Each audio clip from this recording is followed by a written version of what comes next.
ആദ്യമായിട്ട് കണ്ടതോ ഒരു ഓർമ്മയുണ്ടോ? ഓർമ്മയുണ്ടാവും, ഞങ്ങൾക്കറിയില്ല. തീർച്ചയായിട്ടും. അല്ല, അത് ഓർമ്മിക്കാനുള്ള കാരണമുണ്ട്. ആ. അദ്ദേഹത്തിൻ്റെ പെങ്ങളും ഞാനും കൂടെ 5ാം ക്ലാസ് തൊട്ട് കോട്ടൺ ഹിൽ സ്കൂളിൽ തിരുവനന്തപുരത്ത്, അത് കഴിഞ്ഞ് തിരുവനന്തപുരം വിമൻസ് കോളേജിൽ ഞങ്ങൾ ഒന്നിച്ച് പഠിച്ചവരാ. ഓ, അപ്പോൾ അങ്ങനെ സതിയുടെ കൂടെ ഇദ്ദേഹം സിനിമാ നടനായിട്ട് കാണുന്നതിന് മുമ്പേ ഞാൻ സതിയുടെ പിറന്നാളിന് വീട്ടിൽ പോകുമ്പോഴൊക്കെ ഇതെൻ്റെ മൂത്ത ബ്രദർ, രണ്ടാമത്തെ ബ്രദർ എന്നൊക്കെ പറഞ്ഞ് അങ്ങനെ പരിചയപ്പെട്ടിട്ടുണ്ട്. ആ. പക്ഷേ അന്നൊന്നും ഇദ്ദേഹം ഇങ്ങനെ ലക്ഷർ ഉദ്യോഗമൊക്കെ കളഞ്ഞേച്ച് സിനിമയെ വരുമെന്നൊന്നും നമുക്ക് അറിഞ്ഞുകൂടാ. ഏതായാലും അങ്ങനെ കണ്ടിട്ടുണ്ട്. MA ഇംഗ്ലീഷോ മറ്റേ ആയിരുന്നില്ലേ? ലിറ്ററേച്ചർ MA ഇംഗ്ലീഷായിരുന്നു. അത് കഴിഞ്ഞ് LLB പാസ്സായി LLM പഠിച്ചുകൊണ്ടിരിക്കുകയായിരുന്നു. നമ്മുടെ സുരാസ് ഹോട്ടലില്ലേ, ആ, എടുത്തു. അദ്ദേഹത്തിൻ്റെ ഒരു നിർബന്ധമായിരുന്നു ഈ ശംഖുപുഷ്പം കൂടെ അഭിനയിച്ചിട്ട് നീ ടാൻസാനിയയിലെ കണ്ട് ജോലി കിട്ടി, അതുകൊണ്ട് ഇതിന് ആ അപ്പോൾ ഇതുകൂടെ അഭിനയിച്ചിട്ട് പൊയ്ക്കോ എന്ന് പറഞ്ഞിട്ട് അദ്ദേഹം നിർബന്ധിച്ച് ശംഖുപുഷ്പത്തിൽ അഭിനയിച്ചു. ആ പടം സോമേട്ടനൊക്കെ ഉണ്ട്. ആ പടം കയറി അങ്ങ് ഹിറ്റായി. ഇദ്ദേഹം കാണാനൊക്കെ കൊള്ളാവുന്ന ഒരു സുമുഖനായ ചെറുപ്പക്കാരൻ, കൊള്ളാമല്ലോ എന്ന് പറഞ്ഞപ്പോൾ അടുത്ത പടം വന്നു, അടുത്ത പടം വന്നു, അടുത്ത പടം വന്നു. ചേച്ചി, ആ സമയത്ത് ഒരു കമ്മ്യൂണിക്കേഷന്റെ പരിപാടി എങ്ങനെയാണ്? അന്ന് ലാൻഡ് ഫോൺ ഉണ്ട്, ആ, അതുണ്ട്. ആ, മദ്രാസിൻ്റെ നമ്പർ വരെ എനിക്ക് കാണാപ്പെടാം. പക്ഷേ ഇദ്ദേഹത്തിൻ്റെ ഒരു രീതി എങ്ങനെയാണെന്ന് വെച്ചാൽ ഈ പ്രേമിക്കുന്ന ആളെ പോലെ അഭിനയിക്കുക, പ്രേമമാണ്, മറ്റേ ഭയങ്കര അങ്ങനത്തെ യാതൊരു എക്സ്പ്രഷനും മോഹത്ത് വരുത്തില്ല. പൈങ്കിളി ഇല്ല. അത് സത്യമായിട്ടും എല്ലാവർക്കും അറിയാം. പൈങ്കിളി വരുത്തേ ഇല്ല. അതിപ്പോൾ പാട്ട് സീൻ അഭിനയിക്കുമ്പോഴും അതെ. അത് പല നായികമാരും എന്നോട് പറഞ്ഞിട്ടുണ്ട്, മുഖത്തോട്ട് നോക്കുമ്പോൾ ചേച്ചി നമുക്ക് തോന്നുന്ന പ്രേമം കൂടെ ഒക്കെ ഇല്ലാതാവും എന്നൊക്കെ. അപ്പോൾ അങ്ങനെ ഒരു ദിവസം ഇങ്ങനെ ലാൻഡ് ഫോണിൽ വിളിച്ചിട്ട് പറഞ്ഞു, കുതിരവട്ടം പപ്പൂട്ടനും ഞാനും ഞങ്ങളെല്ലാം കൂടെ ഒന്ന് അങ്ങോട്ട് വരുന്നുണ്ട്. അയ്യോ വന്നാട്ടെ എന്ന് പറഞ്ഞു. അങ്ങനെ വന്ന് എല്ലാം കഴിഞ്ഞപ്പോൾ 2 പേരും കൂടെ എന്നെ ഉപദേശം, കുറച്ച് നാളായില്ലേ അച്ഛനെയും അമ്മയും കണ്ടിട്ട് പോകണം. അപ്പോൾ ഞാൻ വിചാരിച്ചത് എന്ത് വിരുദ്ധ ഇവർക്കെന്താ എൻ്റെ അച്ഛനുമായിട്ട് ഇത്ര വലിയ അടുപ്പം എന്നൊക്കെ എനിക്ക് തോന്നി. അല്ല, ഞാൻ ആ ഒരു മാനസിക വിഷമത്തിൽ കഴിയുകയാണ്. അന്ന് ഒറ്റയ്ക്കാണ്, എൻ്റെ കൂടെ ജോലിക്കാരി മാത്രമേ ഉള്ളൂ.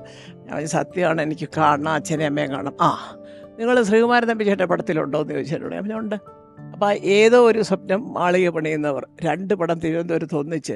അന്നൊരു ഹോട്ടലുണ്ട്, പാരമൗണ്ടോ തമ്പാനൂരെങ്ങാണ്ട്, എൻ്റെ പേരങ്ങനെ ആയിരുന്നാണ് എൻ്റെ ഓർമ്മ. അതെ, അങ്ങനെ തന്നെ. അപ്പോൾ അവിടെ എത്തി, മെറിലാൻഡ് ഷൂട്ടിങ്. അങ്ങനെ ആ സമയത്ത് തമ്പി സാറാണ് സത്യം പറഞ്ഞാൽ ചെന്ന് സുവോട്ടൻ്റെ സകല കഥകളും ആദ്യം കേൾക്കുന്നത്. അപ്പോൾ അവരോട് പറയണം, പോയി അതൊക്കെ പറയുന്നിട്ടല്ലോ ഇവിടെ അടിക്കാൻ വരുന്നല്ലോ പറയുന്നത്, നിങ്ങൾ പോകണം, അച്ഛാമ്മയുമായി കാണണം, പിന്നെ വെറുതെ ചുമ്മാ ആവശ്യമില്ലാതൊരു പെണ്ണാവും എന്നൊക്കെ പറയുന്നത് കേട്ടാൽ നമ്മുടെ വീട്ടിലെ കാരണവന്മാരാരണ്ട് നമ്മളെ ശാസിക്കുന്ന പോലെ ആയിരുന്നു സംസാരം. അങ്ങനെ ഈ പറഞ്ഞതുപോലെ ആദ്യമായിട്ട് ഒരു 4.5 വർഷം കഴിഞ്ഞ് അദ്ദേഹത്തിൻ്റെ വണ്ടി, ഒരു പച്ച അംബാസഡർ KRT 699, അതിൽ കയറി തങ്കച്ചൻ എന്ന് പറഞ്ഞിട്ട് അദ്ദേഹത്തിന് പിന്നെ ട്രാൻസ്പോർട്ടിൽ സുഖോട്ടം തന്നെ ശ്രമിച്ച് ജോലിയൊക്കെ വാങ്ങിച്ചു കൊടുത്തു. അങ്ങനെ കോട്ടയത്തുകാരനാണ്. ഞാൻ എൻ്റെ അച്ഛനെ കാണാൻ പോന്നു. അച്ഛനെയും അമ്മയും ചെന്ന് കാണുന്നു, കാര്യങ്ങളൊക്കെ തുറന്ന് സംസാരിക്കുന്നു. അപ്പം എൻ്റെ അച്ഛൻ ഈ പറഞ്ഞതിൻ്റെ തൊട്ടൊരു പെട്ടെന്നങ്ങ് താഴെ ആളല്ല. അങ്ങനെ കാര്യങ്ങളൊക്കെ പറയുന്നു. ശരി, എന്താ പരിപാടി? നല്ല പരിപാടി, ഞാനിപ്പോൾ ഇവിടെ തമ്പിച്ചേട്ടന് 2 പടം അഭിനയിച്ചുകൊണ്ടിരിക്കുകയാണ്. ഉടനെ ശ്രീകുമാരൻ തമ്പിച്ചേട്ടനെ നല്ല വരികയോ, ഹരിപ്പാടാണ്, എൻ്റെ അമ്മ ഹരിപ്പാട്ടുകാരിയാണ്. ഹരിപ്പാട്ട് അമ്മയുടെ തറവാട് എല്ലാവർക്കും അറിയാം, കോട്ടയ്ക്കകത്തെന്ന് പറഞ്ഞാൽ. അപ്പോൾ പറയൂ, ഞങ്ങൾ സംസാരിക്കാം. പറയൂ, ഹോട്ടലിൽ നിൽക്കണ്ട, അവളെൻ്റെ അടുത്ത് ഞങ്ങളുടെ കൂടെ നിൽക്കട്ടെ. അപ്പോൾ തമ്പിച്ചേട്ടൻ പറയും, ഞാനതിൻ്റെ കാര്യങ്ങളൊക്കെ സംസാരിക്കേണ്ടവരോടൊന്ന് സംസാരിക്കാം, അങ്ങനെ ചെയ്യാം എന്നൊക്കെ പറഞ്ഞ്. എന്തിന് പറയുന്നു ഈശ്വര. പിറ്റേ ദിവസം ഞാൻ പെട്ടിയും പ്രമാണമൊക്കെ എടുത്ത് 5 കൊല്ലം കഴിഞ്ഞ് എൻ്റെ വീട്ടിൽ ചെല്ലുക. അതാരോ പറയുന്ന പോലെ അപ്പോഴൊക്കെയാണ് നമ്മൾ പിന്നീട് ഈ സാഹിത്യകാരന്മാരുടെ പലതും വായിക്കുമ്പോൾ, രചനകൾ വായിക്കുമ്പോൾ നമ്മുടെ മനസ്സിൽ തോന്നുമല്ലോ, മനസ്സിങ്ങനെ നിർവൃതി അടഞ്ഞു, പൊട്ടി എന്നൊക്കെ പറയുന്ന വികാരങ്ങളൊക്കെ നമുക്ക് ചില സ്ഥലങ്ങള് വാക്കുകൊണ്ട് എക്സ്പ്രസ് ചെയ്യാൻ പറ്റത്തില്ല. അതിന് അത്രയും വെയിറ്റ് ഉള്ള ഒരു വാക്ക് ചിലപ്പോൾ മലയാളത്തിൽ കിട്ടത്തില്ല. ശരിയാ, സത്യം. എങ്ങനെയാണ് ഇതിനെ പറയേണ്ടതെന്നറിയില്ല. കാരണം അമ്മ ഒരു ഭാഗത്തൂടെ കരഞ്ഞുകൊണ്ട് ചീത്ത വിളിക്കുന്നുണ്ട്, അച്ഛൻ വളരെ ഗൗരവത്തോടുകൂടി സംസാരിക്കുന്നുണ്ട്. ഏതായാലും എല്ലാവരും പറഞ്ഞു, ആ ശരി നിൽക്ക്, അവിടെ നിന്ന് മര്യാദയ്ക്കൊക്കെ നിന്നാട്ടെ കേട്ടോ, ഏതായാലും നീ വലിയ തെറ്റൊന്നും ചെയ്തില്ലല്ലോ, അതൊക്കെ ഒരു പ്രായത്തിൻ്റെ ഒരു അപക്വമായ എടുത്തുചാട്ടങ്ങളിലൂടെ ഉണ്ട്, സാരമില്ല. അപ്പം അങ്ങനെ എല്ലാം കഴിഞ്ഞ് എന്നെ വീട്ടിൽ താമസമായി. 1 മാസം കഴിഞ്ഞപ്പം നീലക്കണ്ണുകൾ, ഗോപകുമാറിൻ്റെ ഒരു പടം നടക്കുന്നത് നെല്ലിയാമ്പതിയിൽ നീലക്കണ്ണുകൾ ഷൂട്ടിംഗ് സ്ഥലത്ത് നിന്ന് വിളിക്കുകയാണ്. ഞാൻ സുമാരനാണ്, ഞാൻ അങ്ങോട്ട് വരുന്നുണ്ട് അച്ഛനെ കാണാൻ എന്നൊക്കെ. അപ്പോൾ അങ്ങനെ വരുന്നു എന്ന് പറഞ്ഞു. വന്ന രംഗമൊക്കെ ആയിരുന്നു സത്യത്തിൽ ഏതെങ്കിലും ഒരു സിനിമയിൽ വരണം അതൊക്കെ. പിന്നെ എഴുത്തുകാർ ഒരു ദിവസം ഒരു വൈകുന്നേരം ഒരു 6 മണി 6:30 മണിയായപ്പോൾ തിരുവനന്തപുരത്ത് എത്തി എന്ന് പറഞ്ഞൊരു ഫോണ് വന്നു. ജുബ്ബയൊക്കെ അദ്ദേഹം ഈ ജുബ്ബ ഇങ്ങനെ തെറുത്ത് കയറ്റി വെക്കുമല്ലോ 2 സൈഡും വെച്ച് സ്വർണ്ണ ചെയിനും ഒക്കെ കഴുത്തത്ത് കിടപ്പുണ്ട്. അപ്പോൾ എന്നെ അതുവരെ മൂത്ത ചേച്ചി അവിടെ വീട്ടിൽ. അപ്പോൾ ചേച്ചി ചോദിച്ചു, ഇയാളെ കണ്ടിട്ടൊരു നമ്പൂതിരി ലക്ഷണം, കടലു സുമുഖരായ വെളുത്ത് സ്വർണ്ണ ചെയിനും ഒക്കെ ഇട്ട് നല്ല ആഢ്യത്തുള്ളൊരു നമ്പൂതിരി കുടുംബത്തിലെ ഒരു അങ്ങനെയൊക്കെ അന്നത്തെ കാലത്തെ ഒരു വർണ്ണനയാണ്. അപ്പോൾ വന്നു ഒറ്റയ്ക്ക്. ഞാൻ ചോദിച്ചു, തമ്പി സാർ എന്ത് വരും അത്ര പറഞ്ഞു. ഒറ്റയ്ക്ക് ഇറങ്ങി അച്ഛൻ്റെ അടുത്ത് വന്നു. അച്ഛനോടാണ് ഞാൻ ഇന്നാരാണ് അതാണ്. അപ്പം അതിന് മുമ്പ് തൊട്ട് മുമ്പേ ഞാൻ പറഞ്ഞു ഇന്നാരാണ് വരുന്നത്. അപ്പം എൻ്റെ അമ്മയ്ക്ക് നല്ല പരിചയം. കാരണം അന്ന് ഈ നാന സിനിമ ഞാൻ ഇന്നോരാണെന്ന് പറയാൻ ഒരുപാട് സിനിമയിൽ അഭിനയിച്ചിട്ടില്ലേ? ഉണ്ട്, അതാ പറഞ്ഞേ. അപ്പം ഈ നാനയിലൊക്കെ അന്ന് കൃഷ്ണസ്വാമി റെഡ്ഡി അദ്ദേഹമൊക്കെ ഉള്ള സമയത്ത് എൻ്റെ ചേട്ടനായിരുന്നു ഫാമിലി ഡോക്ടറൊക്കെ അദ്ദേഹത്തിൻ്റെ. അപ്പം അങ്ങനെ ഈ നാനയൊക്കെ വീട്ടിൽ വരുന്നതുകൊണ്ട് ഇതൊക്കെ വായിച്ചിട്ട് അമ്മയ്ക്ക് ഇതെല്ലാം അറിയാം. പിന്നെ കൂടുതലും അദ്ദേഹം ഈ പറഞ്ഞിട്ട് MT വാസുദേവൻ നായർ സാറിൻ്റെ ഹീറോ കഥാപാത്രങ്ങളുടെ ഒരു ഭാഷയും രീതി ആ നാട്ടുപുറമാണല്ലോ, രണ്ടുപേരും ഒരേ നാടാണ്.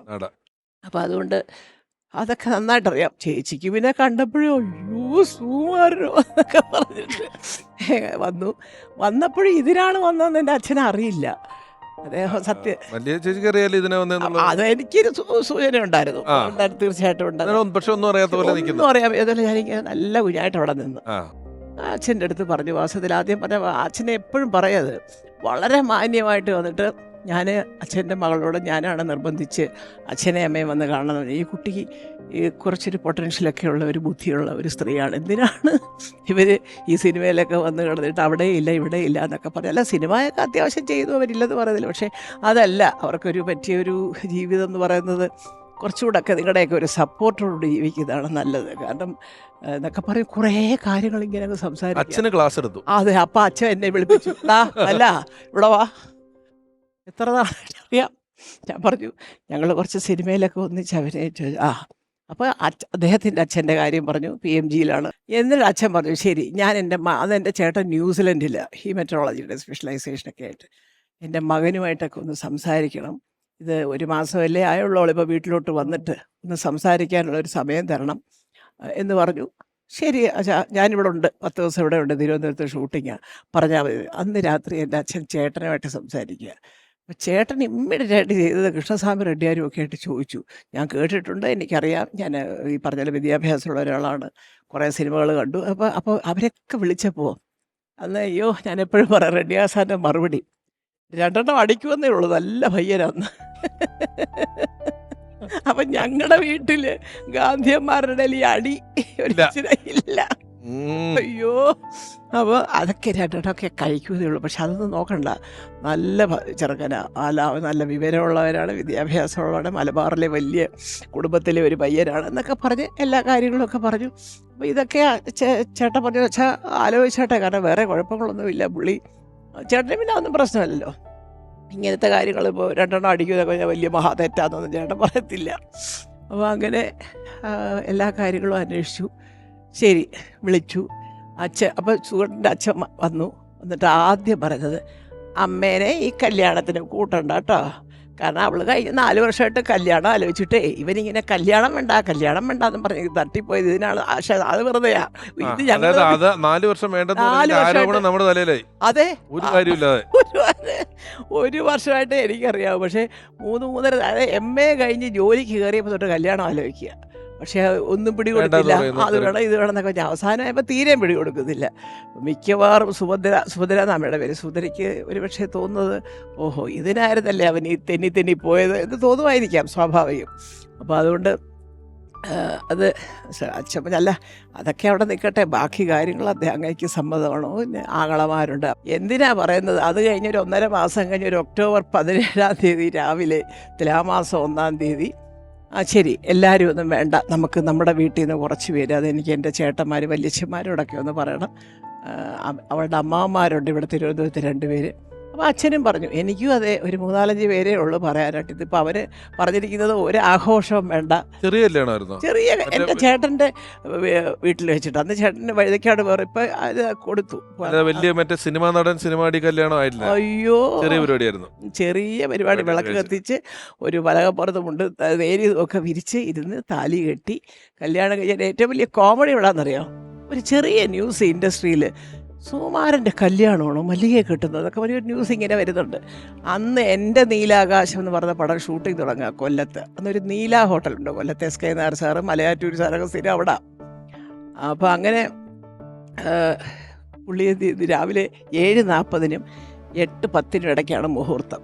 വിളിച്ചു പറഞ്ഞു, തോപ്പിൽ ഭാഗ സാറിനോട് വിളിച്ചു പറഞ്ഞു, ചേട്ടാ ഞാൻ ഒരു 10 മണിയാവും എത്താനായിട്ട്, ഞാനിപ്പോൾ ഇന്നലെ മദ്രാസിൽ നിന്ന് തിരുവനന്തപുരത്ത് വരേണ്ട അത്യാവശ്യ കാര്യമുണ്ട്, ഞാനിപ്പോൾ അങ്ങ് കുഴപ്പമില്ല എന്നൊക്കെ പറഞ്ഞു.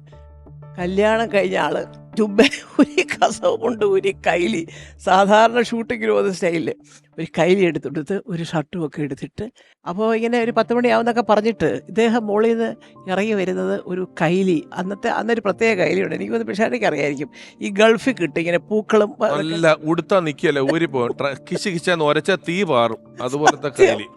ഒരു കൈലിയും ഒരു ഷർട്ടും ഒക്കെ ഇട്ട് ഇറങ്ങിയപ്പോൾ അമ്മ, അയ്യേ മോനെ പാപ്പയൊക്കെ അവിടെ ഇരിക്കുന്നത്, എന്തിനാ ഇപ്പോഴേ മുണ്ടൊക്കെ മാറ്റിയത്? എൻ്റെ ചോറാണമ്മേ, ഞാനേ ഒന്ന് കൊല്ലത്ത് ഷൂട്ട്, അല്ല അത് പറഞ്ഞാൽ അവൾ പറഞ്ഞാൽ കൊല്ലത്ത് ഷൂട്ട് ഇപ്പം പോണോ? ആ പോണം എന്ന് പറഞ്ഞു. കല്യാണത്തിൻ്റെ അന്ന് ചടയിൽ 2 ഇഡ്ഡലിയും കഴിച്ചേച്ച് കൈലി ഇട്ടതുകൊണ്ട് ഒറ്റപ്പോക്ക്. അതിൻ്റെ തമാശ അല്ല, അവിടെ ചെന്ന് നീല ഹോട്ടലിൽ ചെന്ന് മലയാറ്റൂർ സാറിനോടും എസ് കെ നായർ സാറിനോടും പറഞ്ഞു, ചേട്ടാ പുറത്ത് വിടരുത്, ഒരു ചെറിയ ചടങ്ങ് കഴിഞ്ഞാൽ വന്നിരിക്കുന്നത് എന്ന് പറഞ്ഞ് നേരെ സെറ്റിലോട്ട് ചെല്ലുന്നു. മീന ചേച്ചി, ആ സുകുമാരാ നിൻ്റെ കല്യാണം പറ്റുമായിരുന്നു വലിയ എന്താ, അല്ല ആരണ്ടൊക്കെ പറഞ്ഞു നിൻ്റെ കല്യാണം വന്നെന്ന്. ആ അങ്ങനെ വഴിയെ പോകുന്നവർ എന്തെല്ലാം പറയും ചേച്ചി, പിന്നെ കല്യാണം രാവിലെ കല്യാണത്തിന് പോയച്ചു എന്നൊക്കെ പറഞ്ഞ് ഇങ്ങനൊരു സംഭവമേ ഉണ്ടായിട്ടില്ല എന്നുള്ള മട്ടിൽ അദ്ദേഹം സുന്ദരമായിട്ട് അതങ്ങ് തഴഞ്ഞ് ആ ചോദ്യത്തിന് ഉത്തരവും പറഞ്ഞില്ല.